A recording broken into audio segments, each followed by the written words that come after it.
조원태 회장의 총수 지정 과정을 보면 다소 의문이 불거졌던 지점들이 있습니다. 취재기자와 이 부분 좀 더 자세히 짚어보겠습니다. 안지혜 기자 나와 있습니다. 자, 안 기자. 먼저 공정위가 조원태 회장을 총수로 지정하기 전날, 그러니까 어제 얘기인데 조원태 회장이 회장이 아니다. 뭐 이런 얘기가 나왔어요. 네, 그렇습니다. 오늘 공정위 발표를 앞두고 어제 저녁에 바로 그런 의혹이 불거졌는데요. 예. 한진칼 이사회가 지난달에 조원태 대한항공 사장을 대표이사로 결의를 했지만 회장으로 결의한 적은 없다. 뭐 이런 의혹이 나온 겁니다. 반면에 한진그룹은 아니다. 이사회가 조 대표이사를 회장으로 만장일치 결의했다라고 반박을 했습니다.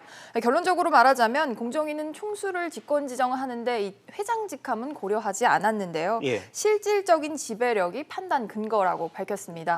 하지만 이 같은 논란이 불거졌다는 자체가 한진그룹 내부에 이견이 갈등이 있었다는 것을 표출됐던 것으로 볼 수 있다는 점입니다. 그렇군요. 또 앞서 이야기가 조금 나오긴 했습니다만 이 지분 상속 문제 이 마무리가 안 됐죠. 네, 그렇습니다. 이번에 한진이 공정위에 제출한 서류에는 조양호 전 회장의 지분을 어떻게 상속받을 것인지 상속세에 대한 언급은 없었습니다. 먼저 오늘 공정위 관계자의 발언 먼저 들어보시죠. 예.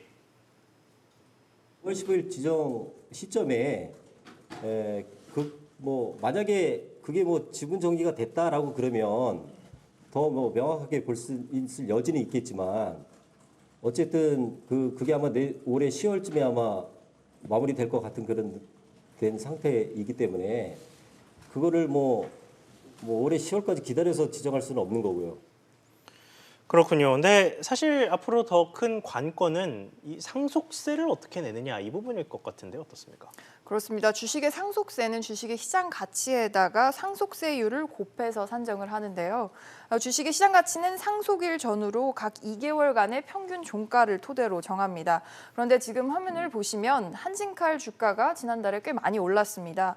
다음 달까지 주가 향방을 더 지켜봐야 알겠지만 지금 같은 추세라면 조양호 전 회장의 한진칼 지분을 물려받는 데 들어갈 상속세는 2천억 원을 훌쩍 넘길 것으로 보입니다. 자, 그런데 상속세는 어떻게든 한다 쳐도 당장 3남매는 이 법적으로 동일한 양의 지분을 상속받게 될 텐데 이것도 문제 아닙니까?